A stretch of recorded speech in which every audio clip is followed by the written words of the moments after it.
NBC Chief White House correspondent Hallie Jackson in Paris. NBC intelligence and national security reporter Ken Delanian, who broke this big story.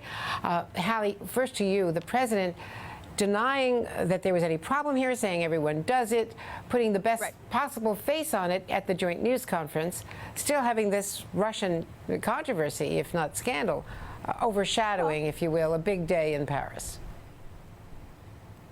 And a memorable Bastille Day here in Paris as well, Andrea. The news conference that you referenced, in which President Trump essentially said this meeting was politics as usual, happened roughly 18 hours before this morning's latest development and our exclusive reporting here at NBC News. And remember, the president said this was simply opposition research, but what has raised red flags with political operatives, with people on Capitol Hill, is the fact that this meeting was with the Russian lawyer.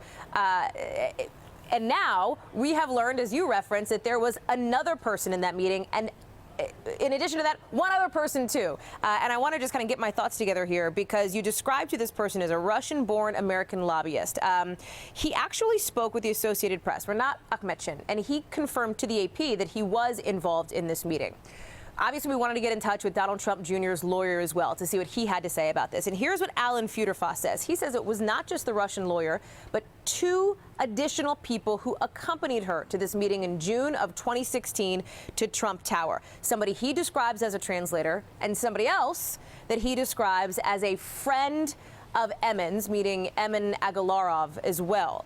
He says he spoke with that friend, the person you described as a friend, who said he was a U.S. citizen, had no ties to the Russian government, denied working with the Russian government. It is not clear if that person is the same person now that we are talking about, this person that U.S. officials suspect may have current ties to Russian intelligence that we are now identifying and that called into the Associated Press. Listen, Andrea, this is muddy. This is a little bit of a muddy tale here, but what is clear is that here's what we learned this morning. Not only was there one other person inside that meeting that we had not previously known about, we're now learning there were two other people inside that meeting that we had not previously known about. And that really is the bottom line here. There's some questions remaining about why this was not disclosed earlier publicly by, for example, Donald Trump Jr. when he went on television to essentially defend himself for what he says being transparent, pointing to the emails that he posted online showing the exchange and how this meeting was arranged. Of course, those emails coming as the New York Times was indicating it was going to be breaking the story, quoting those notes.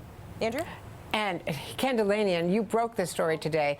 Tell us about this man, a lobbyist, former counterintelligence official, denying any connections to the spy agencies. What do we know about him? We do know, by the way, and we have a picture now, that he was at that same hearing that the Russian lawyer was at on Russian sanctions only a few days later on Capitol Hill. There's a picture of it.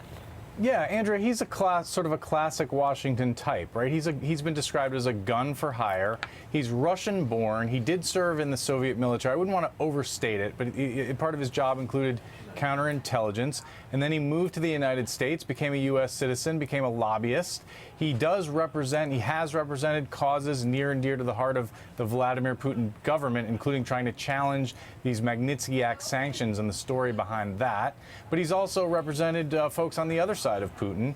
And so his presence at this meeting is not necessarily a scandal, but what's interesting about it is why it wasn't disclosed. As Hallie said, when Donald Trump Jr. went on television and said he was giving all the information he had about this meeting.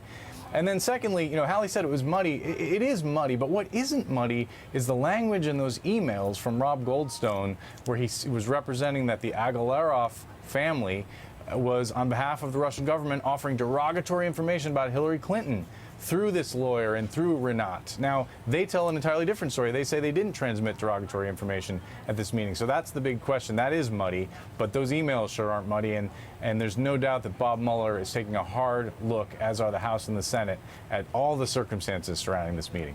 Andrea. And the fact is that this lobbyist who has these other ties was very involved in the Russian sanctioned issues. Which, I mean, no matter what else he's done, this was a very big issue for Vladimir Putin, and still is. You've got controversy on the Hill right now where the Senate, by an overwhelming majority, 97 or 98 to 2, passed new Russian sanctions, and the White House is pushing back in the House.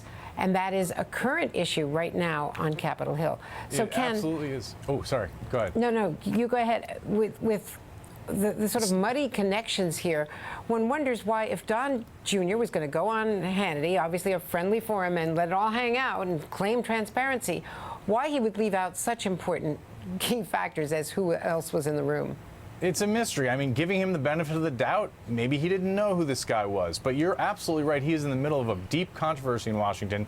In fact, Senator Grassley has directly accused Rinat Akhmetshin of failing to report and disclose as a foreign lobbyist. Now, Akhmetshin, I believe, has heatedly denied that and says he's not a foreign lobbyist. But that's an active controversy playing out in the Senate Judiciary Committee. There's actually a hearing next week about it, having to do with these Magnitsky Act sanctions and a campaign that's been waged by the Russian government, but also by private figures, to be fair, and who say they have legitimate questions about the story behind the Magnitsky Act sanctions. But you're absolutely right. This is something that's near and dear to the Putin government, really sticks in their craw, and it's certainly something that Rinat Akhmetshin, this lobbyist, has been working on in Washington. Well, great reporting, Ken Delaney and Hallie Jackson in Paris. And Chuck Todd, of course, is NBC.